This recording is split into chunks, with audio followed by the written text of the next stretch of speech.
Good morning students. और हमने पिछले लेक्चर में मानव पर्यावरण के संबंधों से संबंधित जो विचारधाराएं हैं उसमें पहली जो विचारधारा है नियतिवाद, निश्चयवाद, वो प्रारंभ किया था। उसी को आज हम कंटिन्यू आगे करेंगे। हमने रिटर, हम्बोल्ट और डार्विन तक के विचारों के बारे में चर्चा करी थी। आज हम बात करते हैं सबसे पहले हैकेल महोदय जो हुए हैं उन्होंने क्या कहा है। हैकेल जो हैं उन्होंने पारिस्थितिकी पर बल दिया और स्पष्ट किया कि मनुष्य सहित सभी जीव अपने पर्यावरण से अनुकूलन करते हैं और प्राकृतिक पर्यावरण में भिन्नता के परिणाम स्वरूप ही भिन्न भिन्न मानव प्रजातियों का विकास हुआ है और उनकी शारीरिक बनावट और रूप रंग में भी भिन्नता पाई जाती है। ठीक है। और उसके बाद बकल जो महोदय हुए हैं उन्होंने बुक लिखी है इंग्लैंड में सभ्यता का विकास। इसमें इन्होंने कहा कि मनुष्य को जलवायु, मिट्टी तथा प्राकृतिक दृश्य आदि भौतिक दृश्यों ने सर्वाधिक प्रभावित किया है। एशिया और अफ्रीका में मानव सभ्यता का विकास वहाँ के उपजाऊ मिट्टी वाले प्रदेशों में और यूरोप में उपयुक्त शीतोष्ण जलवायु वाले प्रदेशों में हुआ है। और विश्व की लगभग आधी जनसंख्या जो है वो मानसूनी एशिया के उर्वर मैदानी भागों में निवास करती है, जिससे बकल के विचारों की पुष्टि होती है। अब हम देखते हैं रेडजल महोदय जो हुए हैं उनके विचारों के बारे में। रेडजल जो हैं वो मानव भूगोल के संस्थापक भी हैं और भूगोल की पृथक शाखा के रूप में मानव भूगोल के वो संस्थापक हैं। वातावरण मानव के पारस्परिक संबंधों में रेडजल ने वातावरण को ही अधिक प्रभावशाली माना है और संसार के विभिन्न प्रदेशों के रहन सहन, आर्थिक, सामाजिक, औद्योगिक, सांस्कृतिक तत्वों को पूरी तरह से उन्होंने पर्यावरण की ही देन माना है। इसीलिए उन्हें वातावरण निश्चयवाद के प्रतिपादक के रूप में भी देखा जाता है। रेडजल महोदय को इन्होंने कहा है कि मानव अपने वातावरण की उपज है। वातावरण की प्राकृतिक शक्तियां ही मानव जीवन को ढालती हैं और मनुष्य तो केवल वातावरण की मांग के साथ ठीक से समायोजन करता है। इस प्रकार रेडजल महोदय जो हुए हैं, फ्रेडरिक रेडजल, ये पूरी तरह से वातावरण के प्रभाव के पक्षधर रहे हैं। ठीक है। उसके बाद हम बात करते हैं कुमारी सैंपुल की। सैंपुल जो है वो रेडजल की शिष्या थी और निश्चयवादी चिंतन की अंतिम महत्वपूर्ण विद्वान थी। इन्होंने अपनी बुक लिखी है 1911 में, इन्फ्लुएंस ऑफ जोग्राफिकल एनवायरनमेंट। इसमें इन्होंने रेडजल के विचारों को बहुत ही प्रभावशाली ढंग से, प्रभावशाली शैली में प्रस्तुत किया। इस समय निश्चयवादी विचारधारा जो है वो अपनी सर्वोच्च पर थी जब कुमारी सैंपुल की influence of geographical environment book प्रकाशित हुई। इन्होंने विभिन्न उक्तियों का प्रयोग किया वातावरण के पक्ष में। जैसे इन्होंने कहा कि मानव जो है, मानव पूर्णतः परिवेश का दास है। मानव मात्र मोम का पुतला है जिसे प्रकृति अपनी इच्छा के अनुसार ढालती है। मानव प्रकृति की उपज है। इस प्रकार इन्होंने मानव को पूरी तरह से प्रकृति और वातावरण के नियंत्रण में बताया। कुमारी सैंपुल ने प्राकृतिक वातावरण का नियंत्रण मानव के भोजन, वस्त्र, मकान, आर्थिक उद्योगों पर ही नहीं वरन उसके विचारों, भावनाओं, धार्मिक विश्वासों पर भी बतलाया है। सैंपुल कठोर नियतिवाद की अनुयायी थी और इस विचारधारा को उन्होंने बहुत ही प्रभावशाली लेखन शैली के द्वारा उच्चतम स्तर तक पहुंचाया।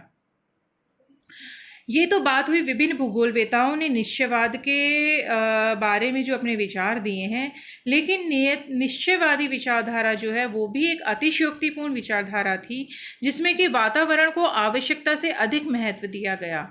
इसीलिए इसकी आलोचनाएं भी की गई जिनके बारे में अब हम बात करते हैं। 20वीं शताब्दी के मध्य में निश्चयवाद की मान्यता जो है उसमें कमी आने लगी और मानव के जो क्रियाकलाप थे उनका प्रभाव उत्तरोत्तर यानी धीरे धीरे बढ़ने लगा। फ्रांसीसी भूगोलवेताओं ने विभिन्न आधारों पर निश्चयवाद की कटु आलोचना की और मानवीय शक्ति, कौशल, क्रियाकलापों में उन्होंने आस्था व्यक्त की। उनका कहना है कि मानव प्रकृति प्रदत्त प्रतिकूलता में भी अनुकूलता पैदा कर अपना विकास निरंतर रख सकता है। ऐसा मुख्य रूप से जो संभववादी विचारधारा के पक्षधर भूगोलवेता हैं उन्होंने नियतिवादी विचारधारा की कटु आलोचना करी है और मनुष्य को महत्व दिया है। तो इसकी आलोचनाएं देखते हैं कि क्या क्या करी हैं विभिन्न भूगोलवेताओं ने। संपन्न मानवीय कार्यों को मात्र प्रकृति के संकेतों पर किया गया कार्य नहीं माना जा सकता है, वरन इनमें मानवीय क्षमताओं का भी आभास होता है, जैसे कि इंदिरा गांधी नहर। इंदिरा गांधी नहर जो है वो पश्चिमी राजस्थान में, इसके निर्माण से पहले इस क्षेत्र में अगर हम देखते हैं तो पहले क्या था, रेगिस्तान था, और रेगिस्तानी क्षेत्र में इंदिरा गांधी नहर आने से फसलों का उत्पादन होने लगा और इस क्षेत्र की काया व पलट हो गई है। तो इंदिरा गांधी नहर जो है वो पूरी तरह से मानव द्वारा निर्मित है, मानव की क्रिया का, मानव की क्षमता का प्रतीक है। इसके बाद समान भौगोलिक दशाओं वाले पर्यावरण में मानव की भिन्न भिन्न भूमिका, जैसे टुंड्रा प्रदेश जो है वहाँ पर अगर हम कनाडा में देखें तो एस्किमो प्रजाति के लोग रहते हैं, जबकि साइबेरियन टुंड्रा प्रदेश जो है वहाँ पर चुकची, लैप्स, सेमोइड्स आदि जो रहते हैं निवासी प्रजातियाँ, उनके क्रियाकलापों में भी अंतर पाया जाता है। मनुष्य जो है वो एक विवेकशील प्राणी है जो अन्य जीवों की भांति प्रकृति की पूर्ण नियंत्रण में नहीं रह सकता है। मनुष्य पर्यावरणीय दशाओं से प्रभावित अवश्य होता है, किंतु अपनी शक्ति और कौशल से वो पर्यावरण में भी आवश्यकता अनुसार परिवर्तन करता है। यह तय कर पाना कठिन है कि एक का प्रभाव कहाँ समाप्त होता है और दूसरे का प्रभाव कहाँ से प्रारंभ होता है। अतः मनुष्य प्राकृतिक दृश्यों से प्रभावित होता है, किंतु वह उसके पूर्ण नियंत्रण में नहीं रहता। ऐसा उन भूगोलवेताओं का कहना है जो कि निश्चयवादी विचारधारा के आलोचक हैं। हीगल महोदय जो है उन्होंने कहा है कि मेरे सामने भौगोलिक निश्चयवाद की बातें मत करो, कारण कि जिस स्थान पर पहले यूनानी लोग रहा करते थे वहाँ पर आज तुर्क लोग रह रहे हैं, और यही बात निश्चयवाद का खंडन करती है। किरचॉफ ने भी निश्चयवाद की आलोचना करते हुए कहा कि मनुष्य कोई ऐसी मशीन नहीं है जिसकी अपनी कोई इच्छा ना हो। आज मनुष्य प्रकृति के आगे मोम का पुतला नहीं है। OH के स्पैट जो हुए हैं उन्होंने कहा, वातावरण अपने आप में अर्थहीन वाक्यांश है, बिना मानव के वातावरण का कोई अस्तित्व नहीं है। जॉर्ज टैथम जो हुए हैं उन्होंने कहा कि निसंदेह वातावरण जो है उसको वातावरण मानव को प्रभावित करता है, निसंदेह वातावरण मानव को प्रभावित करता है, परंतु बदले में मानव वातावरण को परिवर्तित करता है, और यह अंतर्द्वंद इतना अधिक उलझा हुआ है कि किसका प्रभाव कब समाप्त होता है और कब शुरू होता है यह जानना बहुत अधिक कठिन है।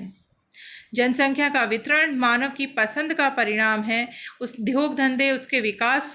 उद्योग धंधों का विकास जो है वो मानव की अपनी सफलताएं हैं, और आधुनिक नगर का विकास मानव की विशिष्ट कृति का उदाहरण है।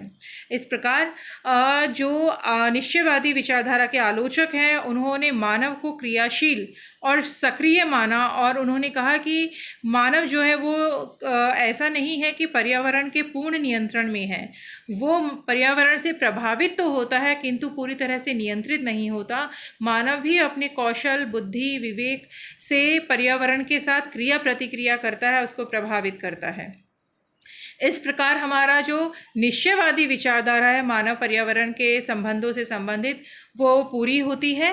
और अपने नेक्स्ट लेक्चर में हम बात करेंगे संभववादी जो विचारधारा है उसके बारे में। Thank you.